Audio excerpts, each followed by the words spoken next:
জোট বাঁধুন। আমরা সবাই চাই একটা যৌথ প্ল্যাটফর্ম তৈরি হোক, যে প্ল্যাটফর্মে অল পলিটিক্যাল পার্টি যারা বিজেপির এগেনস্টে, এমনকি আপনারা যদি বলেন লেফটিস্ট, আমার কোনো ইগো নেই, আমি সবাইকে নিয়েই চলতে চাই।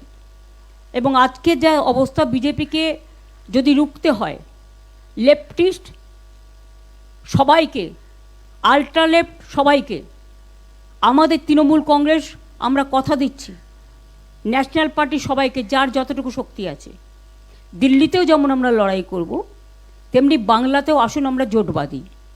যদি কেউ এ ব্যাপারে কোনো রাজনৈতিক দল আমার সাথে কথা বলতে চান, আমি 4টে থেকে 6টা পর্যন্ত অ্যাভেলেবেল আছি অফিসে, আমাকে জানাবেন, আমি নিশ্চয়ই আপনাদের সাথে কথা বলবো। আমার মনে হয় এটা আমি একটা রবীন্দ্রনাথের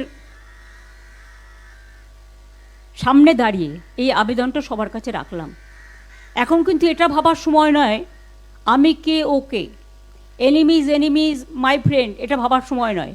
আমাদের ফার্স্ট এনিমি হচ্ছে বিজেপি, রাজনৈতিকভাবে যারা দেশের ভালো চায় না, বাংলার ভালো চায় না, বাংলার মানুষের উপর খুব অত্যাচার করছে, বাইরের গুন্ডাদের নিয়ে এসে, লুম্পেনদের নিয়ে এসে, যাদের কোনো সেন্স নেই, ড্রাঙ্ক অবস্থায় আমার বাড়ির সামনেও সকালবেলা যাতা করেছে, অভিষেকের বাড়ির সামনেও ধাক্কা সারাক্ষণ চলছে, এমনকি ওর বাচ্চারা আছে, সেখানে ধাক্কা টাক্কা মারছে, দরজা খোলো, মেয়েকে বের করে দাও। এমনকি টিচার পড়াতে গেছে, তাকে জিজ্ঞেস করেছে কেন ঢুকছেন, তিনি বলেছেন আরে আমি তো টিচার, শিশুরা পড়াশুনো করবে না। এইসব চলছে। এই অবস্থার মধ্যে দাঁড়িয়ে লড়াইটা কিন্তু আমরা তো লড়বই, কিন্তু আমি সমস্ত বিজেপি বিরুদ্ধেই রাজনৈতিক দলকে, সমস্ত এনজিওসদের, অনেক পলিটিক্যাল অর্গানাইজেশন আছে যারা অনেক সামাজিক কাজ করেন, তাদের সবাইকে আবেদন করব। নিউট্রাল অনেক প্ল্যাটফর্ম আছে, তাদেরও আবেদন করব।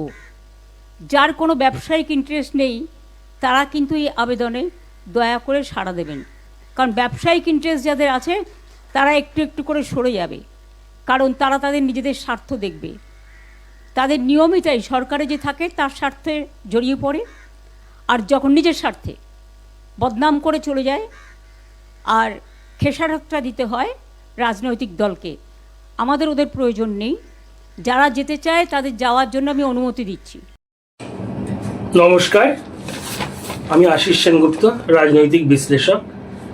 শুনলেন তো আপনারা, এই দিনটাই বোধহয় দেখা বাকি ছিল, যেই মাননীয়া মমতা ব্যানার্জি 1984 সাল থেকে, মানে 27 বছর বয়স ধরে 2011 অবধি বামেদের, বিশেষত সিপিএমের বিরুদ্ধে এক মরণপণ লড়াই করেছিলেন। মানে সাপ বেজির সম্পর্ক ছিল, যাতে মানে সকালে উঠে সিপিএমকে গালাগাল না দিয়ে উনি বোধহয় মানে ব্রাশও করতেন না।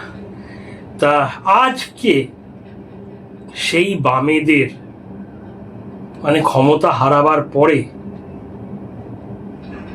আজকে উনি সেই বামেদের আহ্বান করলেন তার জোট সঙ্গী হতে। বললেন ওনার কোনো ইগো নেই, শুধু বাম না, আলট্রা বাম মানে অতি বাম, এসইউসিআই, সুসি, কংগ্রেস, ছাত্র অর্গানাইজেশন, সবাইকে বিজেপি বিরোধী এক বৃহৎ জোটে ডাকলেন।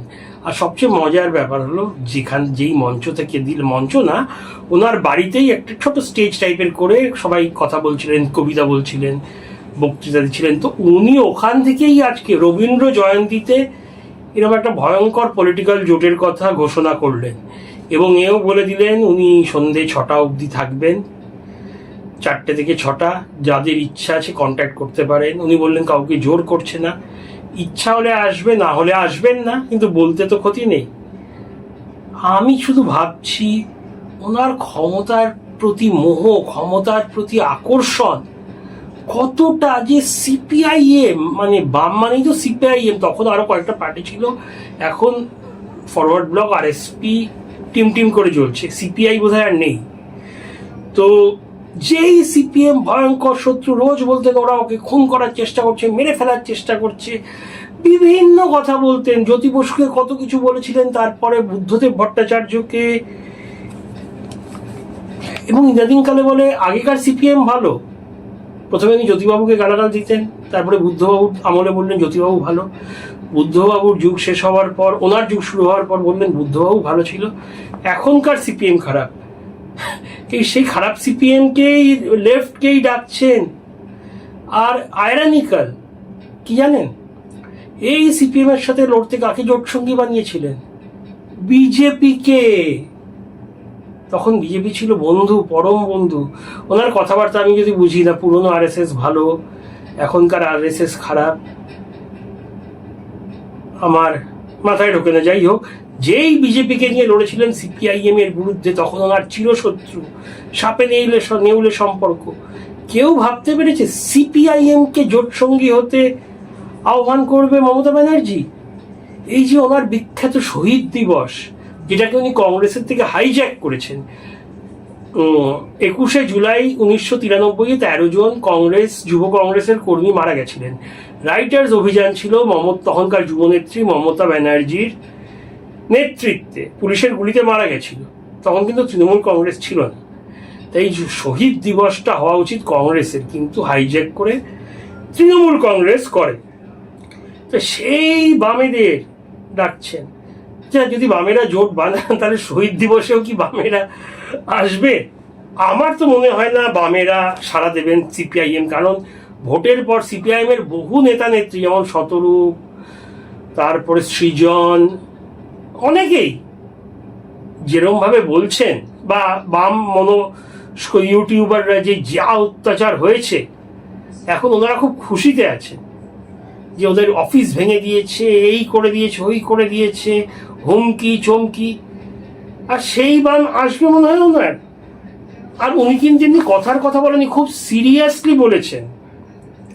এই বামদের তাড়ানোর জন্য হিলারি ক্লিন্টন উড়ে এসেছিলেন, এসে কংগ্রাচুলেট করেছিলেন মমতা ব্যানার্জিকে, যে the lady who defeated left after 34 years, যে বামের বিরুদ্ধে লড়া ভারতে একমাত্র লড়াইয়ের মুখ। ওনার প্রচার আমেরিকাতেও হয়েছিল, মানে তার এই বিরল কীর্তি নিয়ে, যে 34 বছরের বাম শাসন ধ্বংস করেছিলেন। সিপিএম মানে হারমাদ, অত্যাচারী। আজকে সেই সিপিআইএম কে জোট করতে, আমি মানে ক্ষমতা কি মানুষকে তার আইডিওলজি, মতাদর্শ সব ভুলিয়ে দেয়? যদিও যারা পলিটিক্সে বেশ পারদর্শী তারা বলে তৃণমূলের কোনো আইডিওলজি নেই, এখানে সবাই কামাতে আসে, এটা একটা ক্লাবের সমান। তো বিজেপি সরকার আজকে জাস্ট শপথ গ্রহণ করেছে, কাজও শুরু হয়নি।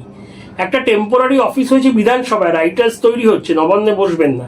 তা যেই সরকার শুরু হলো না, তার প্রতি এত ঘৃণা, এত নিন্দা এখনই উৎখাত করতে চান? আরে সরকারটা বসলো না তো, 5 বছর তো থাকবে, 207 জন আছে।